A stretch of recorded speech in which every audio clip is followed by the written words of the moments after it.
you very nearly didn't get a video for 2 days in a row because I can't be bothered to go outside. And I've just run out now because I thought the sunset was good, but I missed it. It was 9 o'clock. However, at 9 at least, it's still a bit light, and there's no people because they've all buggered off and gone home. That's good. The bluebells are on the way out. They're all seeding now. Yeah, interesting week, isn't it? The advice of... It's so confused. It should be really simple. The advice is the same. If you can stay at home, stay at home. There's none of this. Oh, but what if I've got 4 people I want to see in the park, and like, if they're already there, should I go home if I see them and I can't talk to them? It's like, what is this level of technical detail? Just don't bother. Like, it's pointless. Honestly, it's like, oh, you can play around a golf, maybe a singles game at tennis, but not doubles because then you'd be close. And you can go back to school, go back to work, but then you can't see your own grandkids and all that. So what? Sorry, this is madness.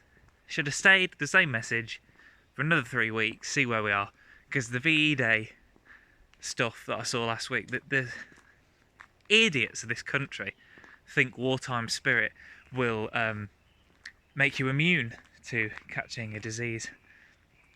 Some of the street parties were like, what are you doing? You idiots. So I imagine in 2 weeks I'll have another massive spike of cases and we'll be back to square one. Because we're British and we don't need to listen to anybody else. We can do what we want. It's fine. We know the best. Oh. Anyway. I'm very privileged, absolutely, because I can work from home, and nobody cares about me enough to see me anyway. Joking. I don't really need to see anybody. Really. I mean, my nan is in a home. She's being looked after. My granddad I do see because he's vulnerable. We have to help him, but not. I haven't been near him for a couple of months, but it's one of them. You just have to do it, don't you, I suppose? I feel for people, obviously, relationships and things and don't live together, and it's just a nightmare, but I won't be in that problem. If there's a pandemic in another 50 years, we'll be fine. I'm well set up for this end of the world scenario. I was talking about it earlier. How easy it's been for me to slip back into this. All these, I've seen these articles about young people who are really struggling, and they used to see friends, they like to rebel and do fun stuff, and they're really struggling with all this. I'm like, what? Like, I'm struggling more now because I actually do things. Back then, if you'd have told 14, 15-year-old Aaron, by the way, Aaron, for 3 months you don't have to leave the house, I'd have been like, well, I wasn't planning to anyway. What?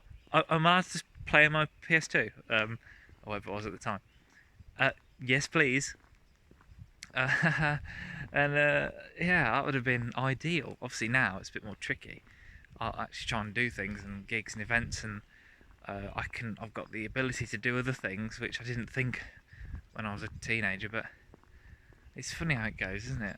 This is more of a waffle now about COVID-19, but I suppose that's what's happening. I need to try and get a bit more zip back to go out. I've been reluctant. Maybe it's because the weather's gone a bit chillier again. I'll have to sort that. And really annoying, it's Grandad's birthday at the weekend, and I ordered something, and it didn't come today. It's gone back to the depot, and they didn't leave a card. And I hate when this happens because there's only 4 houses on this street, and I'm not going down to the farm to see if they've had a card or something. And a guy did come for a delivery today, but he didn't say it was for Aaron or whoever. I don't know what he said. I have to sort that out, make sure he's got his present for the weekend. Oh, I wish I could just go and get it. It'd be easier, but never mind. First world problems everywhere you look, isn't it? That's all it is. I'm fine. There's nothing happening. It's just inconvenient. But that's the same for most of us, I suppose. You've got to feel for the people that can't go out at all, are stuck, ill, actually ill, hospital, all that. It's all fine in the grand scheme of things, but everyone's lives are individual, aren't they? And you nitpick about what matters to you at that time. That's just how life is. Um, it's all relative, isn't it? Yeah, it's all relative is an absolute statement. That's a bit philosophical, but I went to a debate about that once. There are no uh, there are no moral absolutes except that one. that was the question. With who did the talk? I can't remember the guy arguing against it.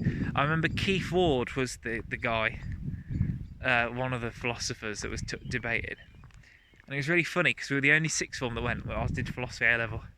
The only sixth form that went that didn't wear a uniform. Everyone else was like, "Oh yes, absolutely." Yeah, so I thought the last debate was much better. I go to these all the time. I'm like, "What? You're 16, mate? What do you mean you go to debates at Oxford Uni? That's where it was." These people are mad. And I love philosophy, but that's ludicrous. And I literally heard 16-year-olds debating. I was 17 or 18, whatever.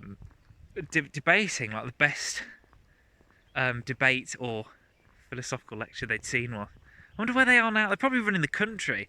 They're probably like Dominic Cummings, like number 2. That is literally what has happened, isn't it? These people, like, so far removed from reality. They run the country now, and that's why we're just cocking it up. Anyway, all is well. That was a 6-minute ramble. What a load of crap that is. Apologies if you've sat through this. None of you will have.